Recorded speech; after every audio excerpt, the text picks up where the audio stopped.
Hello, everyone, and welcome into the final pregame coaches interview of the season. And I'm joined by Hayes High head coach Tony Crough. And coach, first off, congratulations on winning sub-state and making it to state. And the first thing I want to ask you is, what does it feel like to take that last step and get to the school's first state championship? It feels, Hank, it feels like an honor. It feels like something that this town's deserved. These kids have deserved. And we've spent the last 7 years really stressing the point of getting the culture right where we felt like we could do something like this. So it's been an honor, and we're just all really proud of what these kids have been able to do. And being able to win sub-state after losing your top two quarterbacks, what does it show about this team, and what effect does it also have to lose Carter and Zane right before the state championship?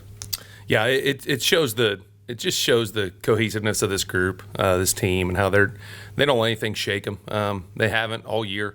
With the schedule we've played, and we've prepared for these moments. I mean, obviously you never prepare for both your quarterbacks to go down, but our offense and Coach Terry Holmes and our guys on the offensive side were just unflappable, and they said Coach said snap at the end, and we did, and we just kept rolling. So it was just a group effort coming together, saying we're not going to let one guy or one position be the difference in this game. We're going to come together as a team and win it no matter what.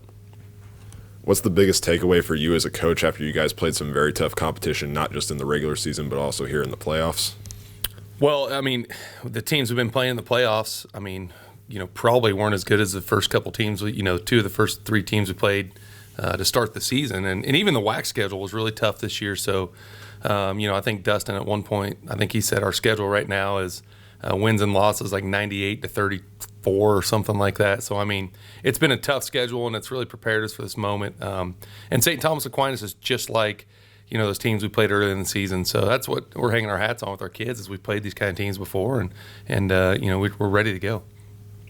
And now you guys get to play St. Thomas Aquinas, the number one ranked team in the state. So what do you see from them as you and the coaching staff have scouted them?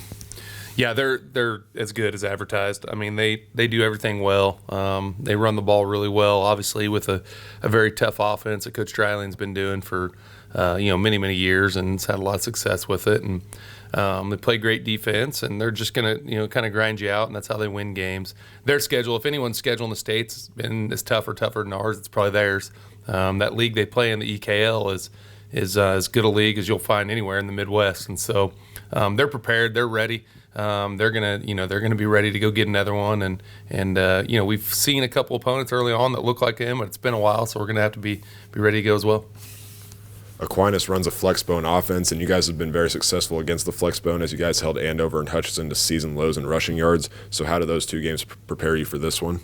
Yeah, it's a different type of flexbone. All flexbones have their own little unique intricacies that are different, and this one's different. They've got a giant quarterback that they like to lean on, and they block differently than the other two we saw.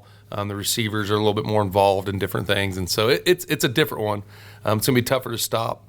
Their personnel's a little better. They're bigger. They're stronger. They're more seasoned in doing it. So it's obviously we're lucky to have played two of these flexbone teams over the last month, and so it's kind of given us a chance to prepare for it. But we still don't feel comfortable in knowing the fact that this one is the best one that we're going to see for sure. With this game being a 7 o'clock kickoff on a Saturday plus Thanksgiving week and being out of school, how have you had to change the practice schedule and your approach to this game?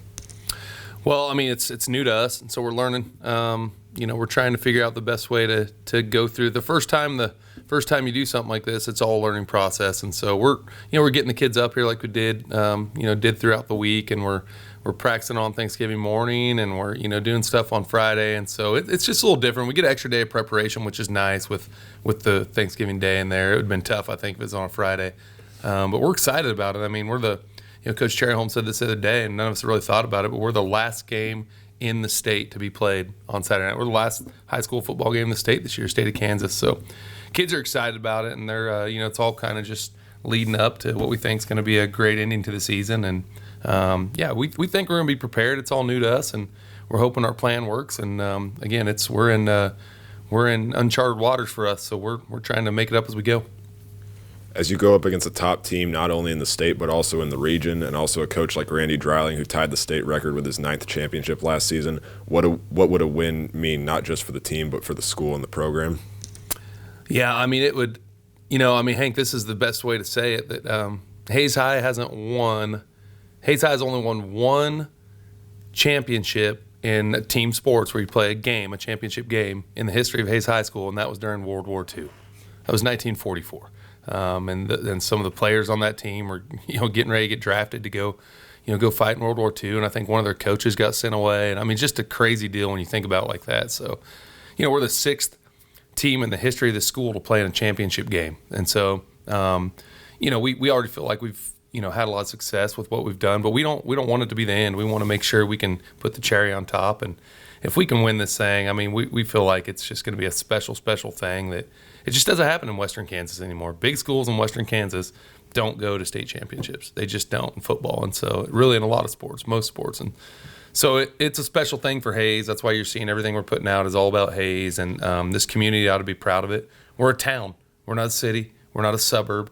It's no different than a small town around here. It's just everybody's full of pride, and we're hoping we can make everybody really proud. And regardless of tonight's result, with the playoff run and tough competition that you guys have faced, what are some of the key things that you've taken away from this season? Oh, I think that just never underestimate the culture of the programs that you build. We started seeing it last year when we thought we were coming off the best season we may ever have.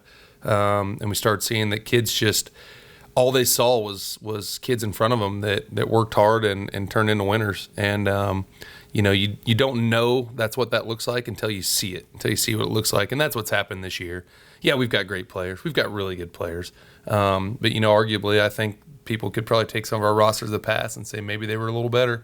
But these guys have all seen winning, and they know what it looks like. And it's taught us that the most important thing is the culture of your team. You can't win without culture. You might be able to win a couple games, but you can't win championships without culture. And now we're in a place to do that because, of what we've really built over the last 7 years. And that'll do it for the pregame coaches interview. Coach, thanks for your time and good luck tonight. Thanks, Hank. Appreciate you, man. It's been a fun season. Good job, dude. Thank you.